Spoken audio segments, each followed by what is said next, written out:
Hello learners, I welcome you all to lecture number 33, segment 4. In this lecture, we've been discussing about Quiborex versus Bolivia, and particularly in segment 4, we will look at the claimant's FET claim and what was tribunal's decision with regard to this particular claim. In the last video, we looked at the expropriation claim of the claimant Quiborex, and that was the biggest claim. But the claimant also argued that there was a violation of FET clause and there was a violation of non-impairment clause. So in this video, we will be looking at the arguments that the claimant had put forth with regard to the FET clause and what was Bolivia's contention and what was the tribunal's decision. Interestingly, in this case, both Quiborex, the claimant, as well as Bolivia, both of them refer to this particular case, Genin versus Estonia, and in order to look at the content of an FET clause. In fact, the standard that has been laid down for an FET claim in Genin case is actually a narrower standard. So, generally the respondents do not argue on the basis of Genin standard, but the claimants do not argue on the basis of the Genin standard, but in this case the claimant did. I mean, as we have already discussed in week 4, the content of FET clause has always been contested by the claimant and the respondent in all cases, almost in all cases. I told you, as with the decrease in the number of expropriation claims, there is an increase in number of FET claims, and since the precise content of FET clause is not very much apparent from the treaty text itself, so there is always a contest between the claimant and respondent with regard to what amounts to an FET standard. But the only thing, I mean, this is the only case that at least I have come across where even the claimant had cited a narrower standard to say that FET clause was violated by referring to Genin versus Estonia case. I would say the claimant in this case is overconfident. This is a point that I also tell my students when I discuss this case in the class as well, how the claimant has argued on the basis of Genin standard to show that there was a violation of FET clause. In fact, the claimant had stated that even by a narrower interpretation of FET clause, that was laid down by Genin versus Estonia, there is a violation of FET clause in this particular case.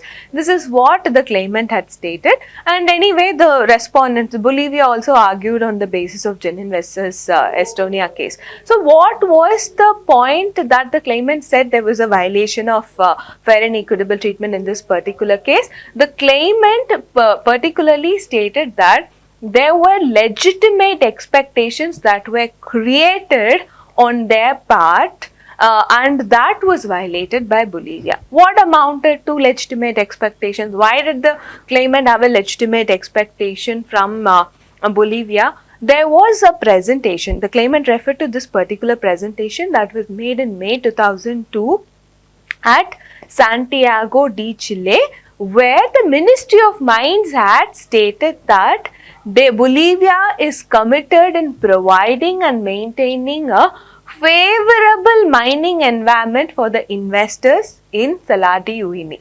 That was the content of that presentation that was made in 2002. Even before this, there was an investment law that was enacted by Bolivia in 1990 that assured national treatment, fair and equitable treatment, non-discrimination, access to international arbitration, and all of these were guaranteed under the 1990 law. Then there was a new mining code that was enacted in the year 1997, and this new mining code, what it stated was, it had reduced the causes of annulment of concession. So the claimant here stated that it had a legitimate expectation that Bolivia's behavior would be consistent and it will not change the legal framework.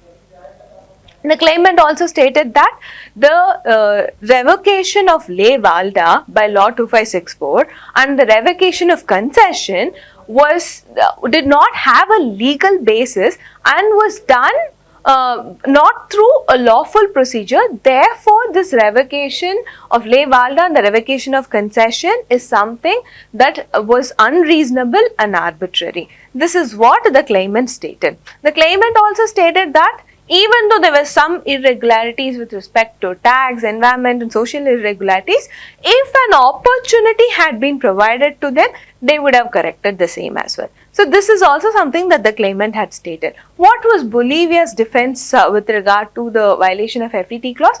Bolivia merely stated that the presence of an FET clause in Bolivia-Chile BIT is not going to bar them from legislating a law in its territory. This was a contention Bolivia took, and the tribunal said that the revocation of Ley Valda and the revocation of concession was unreasonable and discriminatory even under Bolivia's own laws itself. I mean, this is something we have discussed in the previous video also. So therefore, the tribunal held that there was a violation of FET clause under Article 4 of Bolivia-Chile BIT, and the discriminatory aspect of why the tribunal held that there was a violation of FET clause and the fact that it was discriminatory. The tribunal also stated that the fact it was discriminatory violates the non-impairment clause also under Article 3, but for the reason of procedural economy, and the tribunal did not do a detailed analysis of how it is a violation of Article 3, which is the non-impairment clause. It merely said that the measures, since it was discriminatory and arbitrary and unreasonable, even under the Bolivian law, it violates both FET clause as well as non-impairment clause. So that is how the tribunal decided.